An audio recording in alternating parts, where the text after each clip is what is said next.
Formula 1 preseason testing is complete, and in the last 2 days, we saw quite the change at the top of the standings. So obviously, the first day was all about the Red Bull RB20. All the team principals, all the drivers, everyone who was working at the track basically was just stunned by this car and all the crazy technical advancements that Adrian Newey has made to this RB20's design. Of course, atop the sheets, Max Verstappen was just waxing everybody across the board. Nobody was surprised to see that. However, on day 2, a serious challenger has emerged and there has been a serious shift at the top thanks to the Scuderia. Well, Ferrari spent the first day of testing working on multiple different things, but they finally unleashed the full power of the SF24 on day 2, or what many believe is the full power, because their times are seriously quick.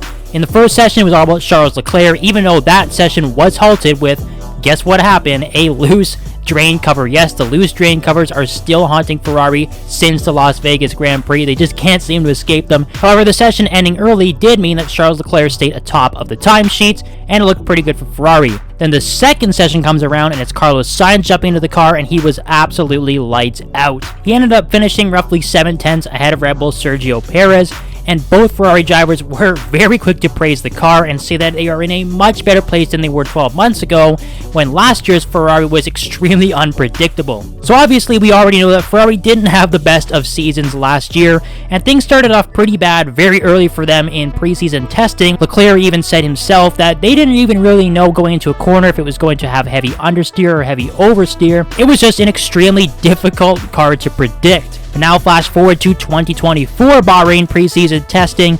Leclerc basically said it is night and day. Everything they predict with this car in the simulator has come true.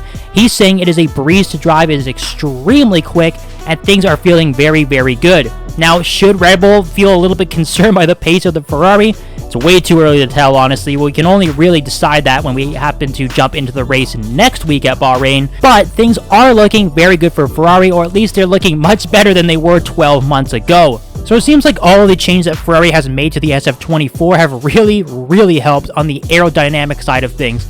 The car seems to be an absolute breeze in the corners. It looks like the drivers are really enjoying it. They might actually have a much better season on their hands heading into 2024. So obviously everybody was extremely focused on all of the developments that Red Bull has made to their car, and we're pretty perplexed honestly by all the radical aero adjustments that they've come up with. It looks like people should be keeping a much closer eye on Ferrari, because they made some very interesting aero adjustments themselves that have really helped the car in low speed and high speed corners. Leclerc and Sainz are both saying this thing feels great to drive all over the track. It looks like they could put in a pretty solid result when the race comes around next weekend. Not saying they're actually going to take the challenge to Red Bull and Verstappen just yet, but the threat is looming, and that is a very good thing if you're a fan of the Scuderia, or just general competition on the grid. But it wasn't just Ferrari, Leclerc, and Sainz who seriously impressed on day 2 of testing. We finally got to see Lewis Hamilton jump into the seat of the W15, and he put in some seriously good lap times. Of course, he's just about 3 to 4 tenths off of Sergio Perez at the moment, but it was a pretty good sign for the Mercedes. Honestly, they didn't look too great on day 1, or at least not as good as people were expecting a Mercedes factory team to be. Russell did say the car felt pretty good to drive, however, it wasn't necessarily translating to the fastest times. Again, though, they are testing many different components on the car. They aren't always going for outright speed and lap times. This is just what people are observing and commentating on.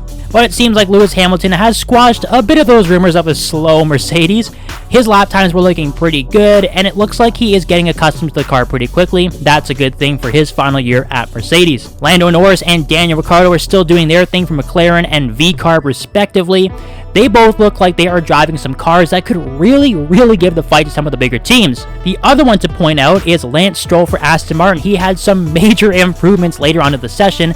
They added an hour on to the second session because of the one that was cut short by the drain cover earlier in the day, and Stroll took advantage of that to set in a much better lap time. Huge improvements from him and Aston Martin. That car is looking much better on the second day of testing, so shout out to them. Sneaky pick as well, Sauber honestly looks not too shabby with that new bright green neon livery. Obviously, they're not going to be world beaters, they're not going to be setting any crazy lap times, they're not going to be fighting for podiums or anything like that, but as a midfield team, that car seems to be okay. Unfortunately, same thing can't be said about Haas. Not really sure what they're doing, but at the moment, it seems like it might be a fight between Haas and Williams for who is bringing up the rear in the first race of the season. Again, though, yes, before you say anything, it is still preseason testing, so of course we don't know the full potential of these cars. However, just watching what cars seem difficult to drive, which ones seem to be handling better than others, it looks like the Haas and the Williams are two cars that are sort of lagging behind right now. Obviously, Williams showing up late to testing did not help.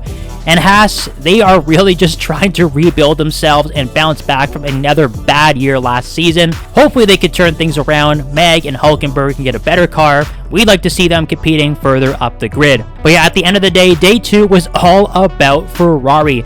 And now we have a bit of a question on our hands. Who is going to be the biggest challenger for Red Bull in the first race of the season? It's going to be Ferrari, McLaren, could be Mercedes, Aston Martin. Could VCarb actually sneak in there and be as good as everyone thinks they could be? We'll just have to wait and see, but testing has been very interesting so far. We are getting a sort of an idea of who's good and who's not. And guys, as always, I'll remind you to please hit subscribe, like this video, share with your friends. We're trying to grow this channel heading into the Formula 1 season. Thanks for tuning in as always. See you next time.